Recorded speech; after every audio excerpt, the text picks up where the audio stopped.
سید الشہداء شب جمعہ ہے، شب زیارت سید الشہداء علیہ الصلوۃ والسلام ہے،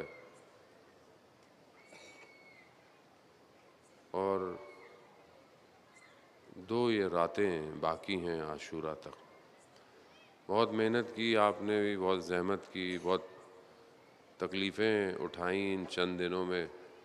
ہر شخص نے کوشش کی اپنی ذمہ داری ادا کرے اور سید الشہداء کا پرسہ رسول خدا کو دیا جائے۔ ایام بہت تیزی سے گزر جاتے ہیں، ہر سال انسان سوچتا ہے ایسے کرے گا، ایسے کہے گا، یہاں جائے گا، وہاں جائے گا، لیکن بہرحال انسان کمزور ہے، انسان ضعیف ہے۔ جتنی اس میں توان ہے، طاقت ہے، بعض اوقات وہ اتنا کام بھی نہیں کر پاتا۔ اصل ہدف مجلس اور عزاداری کا یہی ہے کہ ہم اس مصیبت کو یاد کریں۔ مصیبت بہت بڑی مصیبت ہے، اور اس کے بعد اس مصیبت کے ساتھ ساتھ اپنے آپ کو خدا کے قریب کریں، کیونکہ سید الشہداء کربلا میں خداوند متعال کی خاطر آئے ہیں، لا الہ الا اللہ کی خاطر آئے۔ یہی ہماری چند دن بہرحال گفتگو کے لا الہ الا اللہ حصنی، خود خدا نے جو ہے وہ یہ فرمایا کہ لا الہ الا اللہ میرا قلعہ ہے، جو اس میں داخل ہو گیا وہ میرے عذاب سے امان میں آ جائے گا۔ لیکن ظاہر ہے اس قلعے میں داخل ہونے کی شرائط ہیں، ہر کوئی داخل نہیں ہو سکتا۔ انہی شرائط کو سمجھنے کے لیے یہ عزائے حسینی ہے عزیزان محترم، کہ ہم لا الہ الا اللہ میں کیسے داخل ہوں۔ میں نے کہا آپ کی خدمت میں عرض کیا کہ جہاں دو طرح کے درخت قرآن ذکر کر رہا ہے، ایک شجر طیبہ ہے، ایک شجر خبیثہ ہے، ایک شہر طیب ہے، بلد الطیب ہے، اور ایک بلد الخبیث ہے۔ خوب یہ دونوں وادیاں جو کہ ایک مضبوط ہے، حقیقی ہے، اور ایک کمزور ہے اور باطل ہے۔ اسی طرح اس وادی توحید کے لیے ظاہر ہے جب آپ کسی طرف جانا چاہتے ہیں تو کوئی ہو جو آپ کو ہدایت کرے۔ تو ان دونوں وادیوں میں بھی دو ہدایتیں ہیں، ایک ہدایت جو ہے وہ صراط کی طرف ہے، کامیابی کی طرف ہے، فلاح کی طرف ہے، ایک ہدایت گمراہی کی طرف ہے، گمراہ کرنے کے لیے۔ دو قرآن ذکر کرتا ہے کہ ہر شخص اپنے امام کے ساتھ اٹھایا جائے گا۔ تو آپ کا امام کون ہے؟ آپ کا امام وادی توحید کی طرف لے کے جا رہا ہے، یا آپ کا امام وادی ضلالت کی طرف لے کے جا رہا ہے، گمراہی کی طرف لے کے؟ آیت الکرسی جب ہم پڑھتے ہیں کیا اس کے اندر پڑھتے ہیں کہ وہ ویسے اولیاء ہیں، کون سے؟ کفار کے اولیاء، کہ جو انسانوں کو نور سے ظلمات کی طرف لے کے جاتے ہیں، اور ایسے ہیں، تبھی تو قرآن ذکر کر رہا ہے۔ گمراہ کرنے والے لوگ ہیں، گمراہ کرنے والے سسٹم ہیں، گمراہ کرنے والی آئیڈیالوجی ہیں، گمراہ کرنے والے نظریے ہیں، تفکرات ہیں، وہ پوری دنیا بھری ہوئی ہے اس سے۔ لیکن ان سب کا جو جڑ ہے وہ کہاں ہے؟ اس کو ہم نے اور آپ نے تحلیل کرنا ہے، تاکہ ہم اپنی زندگی میں دیکھیں ہم کہیں خدا نہ خواستہ کسی مرحلے میں گمراہی کی طرف تو نہیں جا رہے۔ کیونکہ سورہ اعراف کی جب شروع کی اب آیات پڑھتے ہیں کہ جہاں پروردگار نے حضرت آدم کا ذکر کیا کہ اللہ نے جب حضرت آدم کے لیے ملائکہ کو کہا کہ سجدہ کرو، وہاں پر جو ہے وہ شیطان نے جو ہے وہ اپنے وجود میں جو اس کے اندر رکھی ہوئی تھی وہ چیز باہر آئی، اور اس نے یہی کہا کہ یہ تو خاک سے بنا ہوا ہے اور میں نار سے بنا ہوا ہوں، میں آگ سے بنا ہوں۔ اس نے اپنی خلقت کو افضل سمجھا۔ یہاں پر مسئلہ یہ نہیں تھا کہ سجدہ خاک کو کرنا تھا یا سجدہ حضرت آدم کو کرنا تھا، اصل سجدہ امر الہی تھا۔ شیطان نے امر الہی کو انجام نہیں دیا۔ اب انسان بولے کہ مثلا میں اپنے آپ کو خدا نخواستہ کسی مقام پہ لے جاؤں، کسی جگہ لے جاؤں، جیسے آج معاشرہ کہاں پہنچی، آج معاشرہ اپنے آپ کو بہت پڑھا لکھا، دنیا اپنے آپ کو دعویٰ کرتی ہے کہ ہم بہت پڑھے لکھے ہیں، بہت زیادہ نالج ہے ہمارے پاس، انٹلیکٹ ہمارے پاس ہے، تو وہاں پر انسان کہتا ہے خوب یہ مثلاً فلانے کام میں اسلام کہتا ہے گواہوں کی ضرورت ہے، تو اتنے گواہوں کی کیا ضرورت ہے، فلانے ٹائم پر مطلب یہ کیسے کریں۔ خوب آہستہ آہستہ جب انسان گمراہی کی طرف جانا شروع کر دیتا ہے تو اشکال یہ چیزیں کہاں سے آتی ہیں سوسائٹی میں، یہ ذہن میں کیسے آتا ہے۔ جیسے آج ایک معاشرہ کہتا ہے خوب حجاب کی کیا ضرورت ہے، خاتون کو تو قید کر دیا ہے، پرانے زمانے میں خواتین تھیں، اسلام کا دور تھا، ابھی تو ضرورت نہیں ہے۔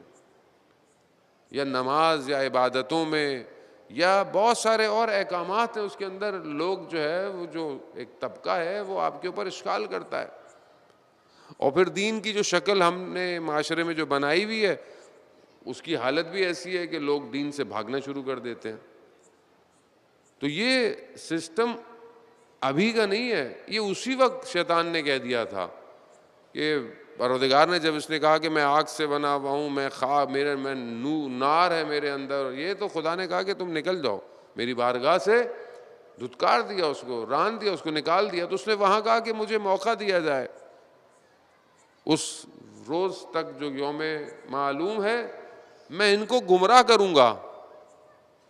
خود شیطان کہہ رہا ہے، قرآن کی اللہ نے شیطان کی گفتگو کو قرآن میں ڈالا ہوا ہے، سورہ اعراف کی آپ 1 سے 20 کے درمیان میں آیات پڑھیں، اسی کے اندر پروردگار نے، شیطان نے خود کہا ہے میں ان کے آگے سے بھی آؤں گا، ان کو پیچھے سے، ان کے دائیں سے، ان کے بائیں سے، میں ہر طرف سے ان کو گمراہ کروں گا، اور ان میں سے بہت تھوڑے لوگ ہوں گے جو شکر کریں گے۔ اور شیطان اپنی اسٹریٹجی کو، پلاننگ کو پہلے دن دے رہا ہے خدا کی بارگاہ میں، اور اس کے بعد یہ سلسلہ آپ کے سامنے ہے۔ 2 وادیاں کھل گئیں، وادی توحید ہے، وادی ضلالت اور گمراہی ہے۔ ہر دور میں دونوں کی طرف بلانے والے موجود ہیں، کوئی اس طرف دعوت دے رہا ہے، کوئی اس طرف دعوت، اور یہ سلسلہ چلتا آ رہا ہے۔ لیکن جو ہدایت کی طرف امام بلاتا ہے، اس امام کا جو مامون کے ساتھ رابطہ ہے وہ بالکل مختلف ہے۔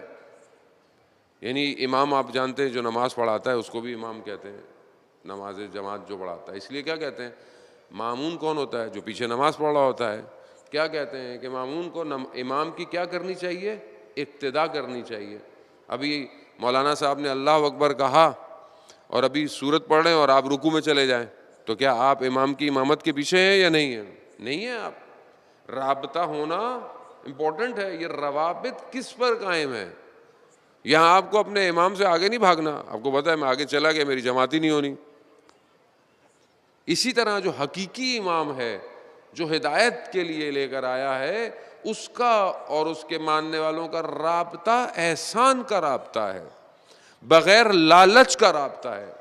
جو لوگ بھی اللہ کے بنائے ہوئے نمائندے کے پیچھے چلتے ہیں انہیں لالچ نہیں ہے کہ ہمیں کچھ پوسٹ ملے گی، ہمیں کوئی جگہ ملے گی، حتیٰ مال غنیمت ملے گا، نہیں ملے گا۔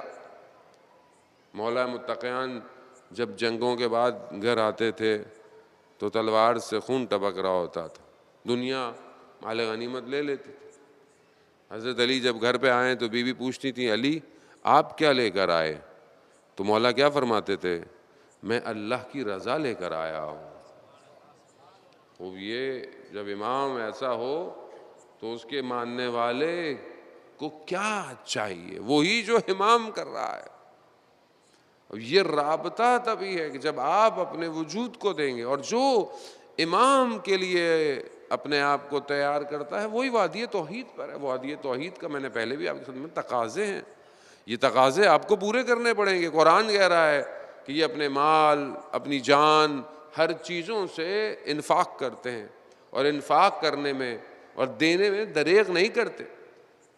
قرآن جب فتح مکہ کی گفتگو کر رہا ہے تو آپ کے سامنے بہت سارے لوگ فتح مکہ کے بعد مسلمان ہوئے، بہت سارے لوگ فتح مکہ سے پہلے مسلمان ہوئے، لیکن جو فتح مکہ کے بعد مسلمان ہوئے ان کے اور جو پہلے مسلمان ہوئے جنہوں نے پہلے اپنا سب کچھ دیا، دونوں کے درجات میں فرق ہے.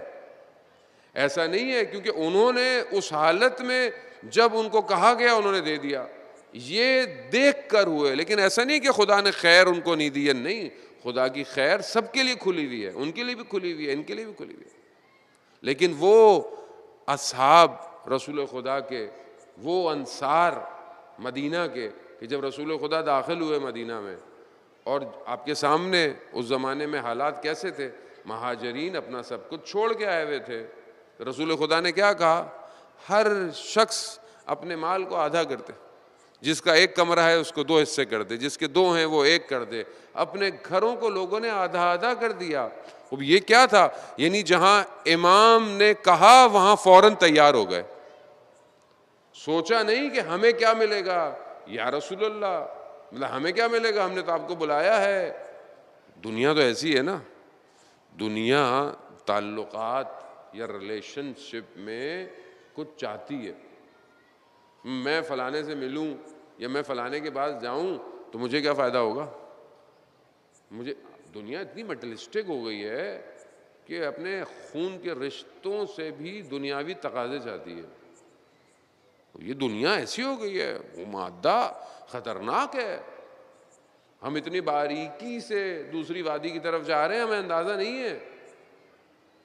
لیکن وہاں انصار نے اپنا سب کچھ دے دیا. تو حقیقت ہے، ہم بیان نہیں کرتے ان باتوں کو کہ کس طرح جو ہے وہ زمانے کے لوگوں نے اپنی جانوں کو رسول پر نچھاور کیا ہے. ہم چند لوگوں کی خاطر جو ہے وہ کئی لوگوں کی محنت جو ہے وہ پانی میں پھیر دیتے ہیں. جانے محترم، وہ الگ بات ہے. جب تک رسول تھے، جب تک کیفیت جو انہوں نے کی، لیکن جب رسول چلے گئے اس کے بعد ظاہر ہے سینیریو چینج ہو گیا، کہانی بھی چینج ہو گئی. اب معیار ملاک حق کا کوئی اور ہے. اس وقت رسول تھے جو رسول کے ساتھ تھے سر آنکھوں پہ، لیکن جب رسول چلے گئے اس کے بعد رسول نے معیار کوئی اور دے دیا. اب اس معیار کے ساتھ کون ہے؟ وہ بھی سر آنکھوں پہ، کیونکہ معیار کچھ اور ہو گیا نا. معیار وہی ہے، وہی، مگر کیونکہ آہستہ آہستہ وجود میں دنیا آتی گئی.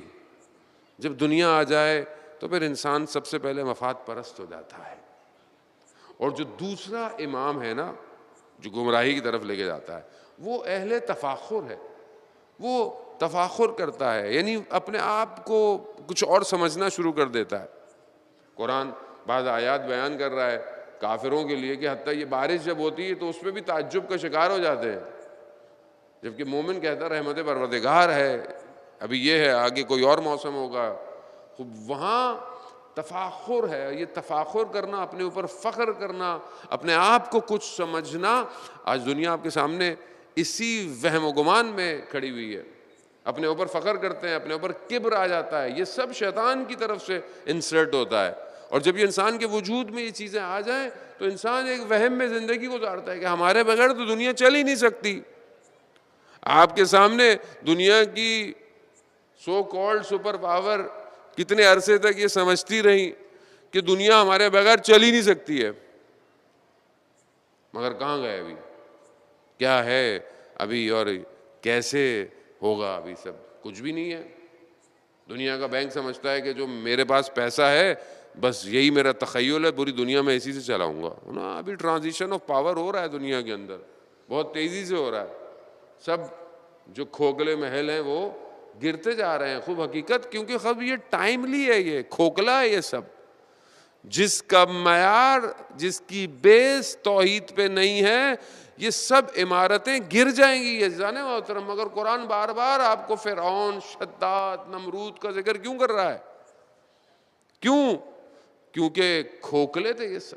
کتنی بڑی طاقتیں تھیں عرب کے اندر، کتنے بڑے بادشاہ تھے رسول خدا کے مقابلے میں، کہاں گئے؟ مگر وہ مزہ آ گیا، پروردگار نے اپنی ہادیوں کو بھیجا، اپنا سسٹم بنایا. مطلب ایسی ہوگا کیا؟ لیکن ہم جو ٹائم زون میں ہوتے ہیں نا وہ غفلت میں آ جاتے ہیں. جیسے کوفہ والے لوگ غافل ہو گئے، نہیں سمجھے آگے اللہ کا ولی آ رہا ہے. اللہ کا ولی اشارہ کرے تو کائنات جو ہے وہ اپنے خزانوں کو امٹ دے. مگر امام حسین کو پانی کی کمی تھی کیا؟ مطلب ان کی نسل میں سے حضرت اسماعیل کی جنہوں نے ایڑیاں رگڑیں اور پانی نکل آیا، اسے پانی کی کمی ہو سکتی ہے؟ نہیں ہے زین، خدا نے بشریت کے لبادے میں امتحان لیا، آزمائش لی. آزمائش سید الشہداء سے زیادہ لوگوں کی تھی. لوگ آزمائے جا رہے تھے کہ کون ان کے ساتھ رہے گا. کیونکہ امام ہے نا، جب امام ہدایت کا آئے گا تو آپ کو آزمائش تو دینی پڑے گی، قیمت تو دینی پڑے گی. ابھی بعضوں کا جوان کے ذہن میں خیال آتا ہے یہ اللہ نے دنیا کیوں ایسی بنا دی، آسان سی بناتا، مشکلات ہوتی نہیں، کوئی ٹینشن ہی نہ ہوتی، گناہ نہ ہوتا، یا آنکھیں ہی نہ ہوتی، نہ گناہ کرتے. کیا کرتے پھر؟ اللہ نے تو نعمتوں کو دیکھنے کے لیے تمہاری آنکھیں بنائی تھی. اب اگر تم نے دنیا ایسی بنا لی جس میں گناہ زیادہ نظر آتا ہے تو اس میں اللہ کیا کیا ہے؟ اللہ نے تو ہر چیز کو حدود کے ساتھ بنایا. لیکن ظاہر ہے وہ دوسرا امام جو ضلالت کی طرف ہے وہ ہمیشہ ہر جگہ اپنا کام کرے گا. وہ ہمیں اسی طرح اپنے آپ کو اس سے دور کرنا ہے، اور وہ ہر دور میں آئے گا اور ہر زمانے میں اس کا کام ہی یہی ہے. اسی لیے آپ دیکھیں کہ یہ آزمائش، یہ مصیبت، یہ آسان نہیں ہے. اس میں جو آتا ہے اس کو اپنے وجود کو دینا پڑتا ہے. یعنی اگر آپ نے ذرا سا بھی اپنے اوپر توجہ دی، آپ گر جائیں گے، دوبارہ آپ کی باری نہیں آئے گی. یہ کاروان اسی طرح چل رہا ہے. توحید انسان سے خدا کی بارگاہ میں پورے وجود کے ساتھ جھکنا مانگتی ہے. پورے وجود سے اس کی بارگاہ میں جھک جاؤ. اس کی بارگاہ میں چوں چرا نہیں ہے. ہاں، جب تک توحید سمجھ میں نہیں آتی، جب تک خدا کو تمہیں خدا کو قبول نہیں کیا، ڈھونڈ رہے ہو اور واقعاً حق کے ساتھ ڈھونڈ رہے ہو، تو روایات یہی کہتی ہیں جو شخص خدا کی تلاش میں ہو اور مر جائے، خدا اس سے حق پہ محشور کرتا ہے. لیکن اگر تعصب کی وجہ سے، ضد کی وجہ سے یا باقی چیزوں کی وجہ سے خدا سے دور ہو رہے ہو تو بس پھر اس کے بعد تیار رہو.